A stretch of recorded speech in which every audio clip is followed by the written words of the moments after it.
For months I've been getting this really bad water sound coming from the back of my car, and my trunk was leaking really bad. Soon enough I looked through, my battery tray was completely flooded and my car wouldn't start. Found out that there's a clog in the drainage of the convertible top that caused the leaks that's been going on in my trunk. The only solution for this would be Draino. Now whenever you get your Draino or any kind of unclogging chemical, just pour it down the sides of these little areas here, and as you can tell there's not as much water that should be coming out. Therefore it causes a huge puddle in the back of your trunk that should be allowing the water to flow through.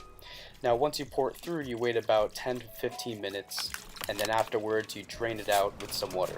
As you can tell, it's getting slightly bit better, but there should be more water coming out, like this video right here, the little clip showing the driver's side. A lot more water is coming out since the right side was a lot worse than the left. Now after a while, just waiting about 10-15 minutes after it starts to destroy everything that's in the drains, you can tell the water is coming out a lot more better than before.